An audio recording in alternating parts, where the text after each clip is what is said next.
What's up, guys? So yeah, I'm guilty of cruising eBay again, late at night, or early morning I should say, and I found something I wanted. I mean, I always find something I want. It's just a matter of, you know, whether I have the money for it or if I want to fork over the money for it. What happened was, I'll give you the backstory, is I was looking for this knife right here. This is the CRKT Rolock because I definitely wanted to get one for my collection. But I wanted to get one soon so I can do a video in, or add it to the same video that I did on the benchmark Rolocks. So I was cruising eBay, did that whole thing, and of course now I'm back on eBay. I haven't been on eBay in a very, very long time. Occasionally I'll cruise it and just, there's certain knives I'm always looking for, and I like to see what they're going for on eBay.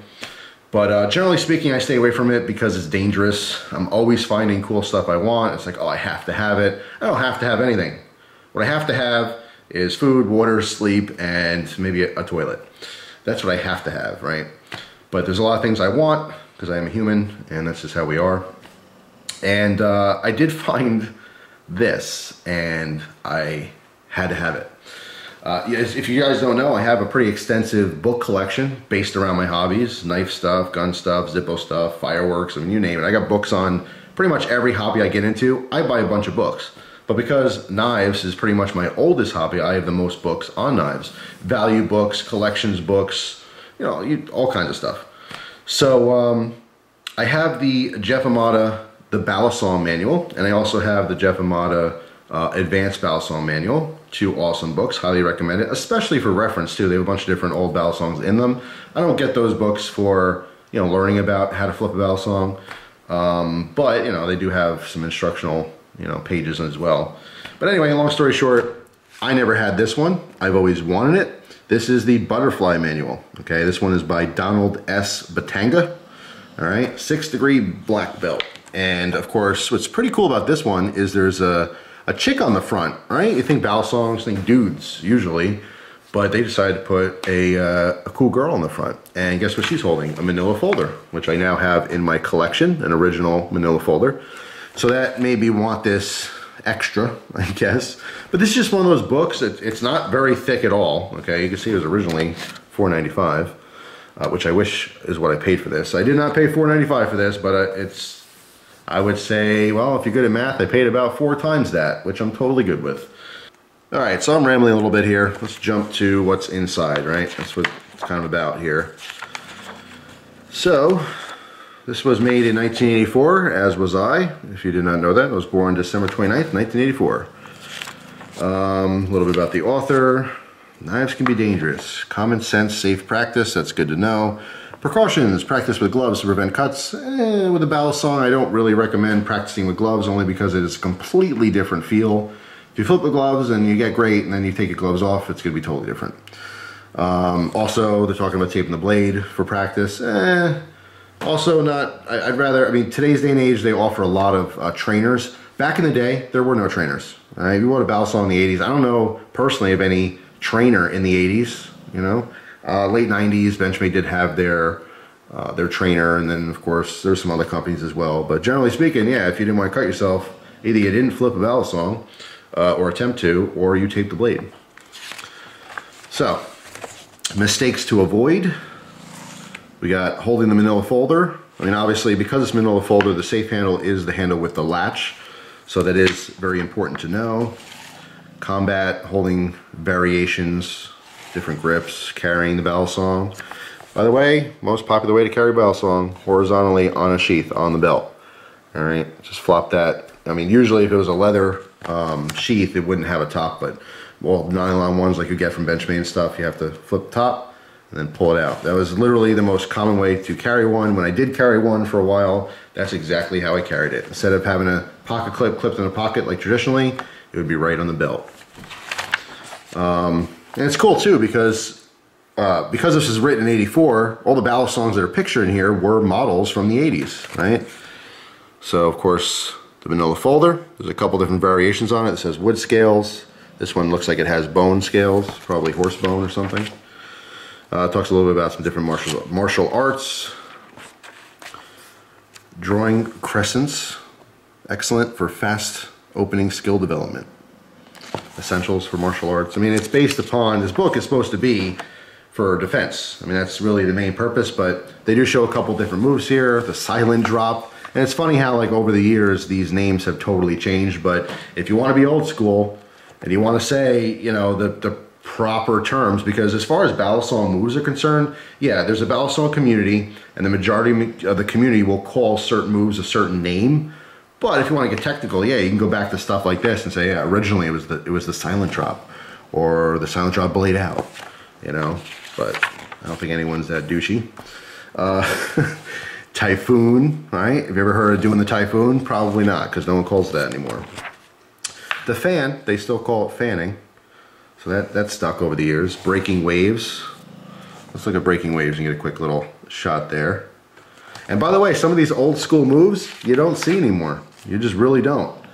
Fanning away, the Manila way. I'm sure that's one you haven't heard of. Quick change, continued. Oop, skip the page here. Different stances just to give yourself some stability. The double drop.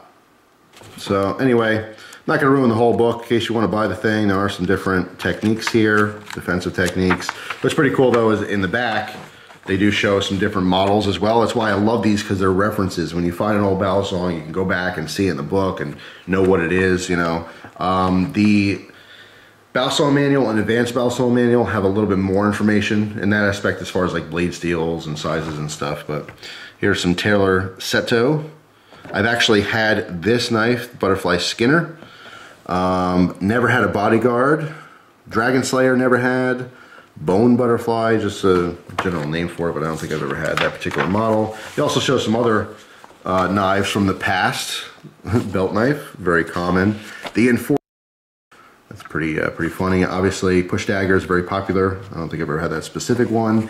I have had the Master. I had it twice, and twice I ended up trading. Well, actually, the first time I traded it, the second time I sold it, and I regret both times. This is basically a short-bladed Balisong, and the top of the handles look like pens.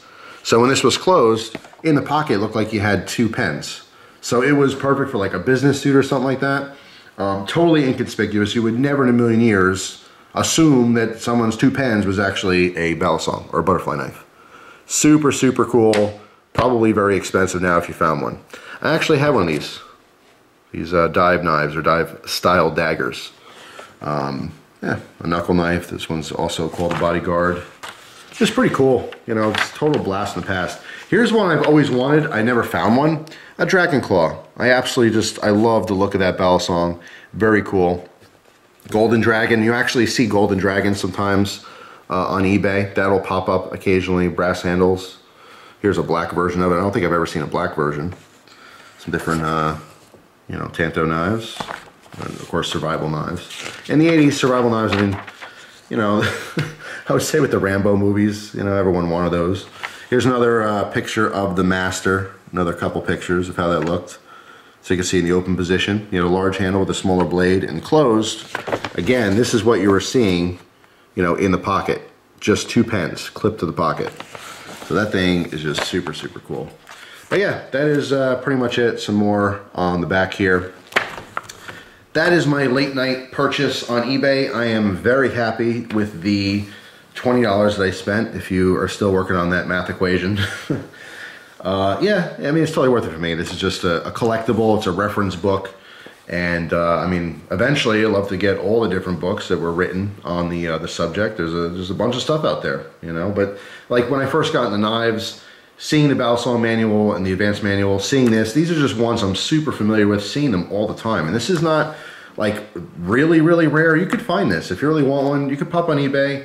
You could probably find it at like used bookstores online. Sometimes they have these massive inventories. You could pretty much find anything. It's just a matter of what the price is going to be, you know. But this is one that stuck out to me that I saw over and over and over again over the years and just never had one. And now I do. So it makes me happy. It's kind of fun. So yeah, if you guys have a Balisong book collection, certainly let me know a list of what you got down below. Maybe you have a book I never even heard of before. But I have to say, if you want to get some cool old Balisong books, the Balisong manual and the advanced Balisong manual, both written by Jeff Amata, those are my favorite. I reference them all the time, not for the moves, but just for the old knives. They're just super cool. They're awesome. They're classic books. And they are available all over the place, anywhere from, if you're really lucky, 10 bucks, all the way up to probably 50 bucks, 100 bucks. Just kind of depends on condition and who's selling them. So anyway, that is all. Thank you very much for watching. Hope you guys have an awesome day, and I'll see you soon. Take care.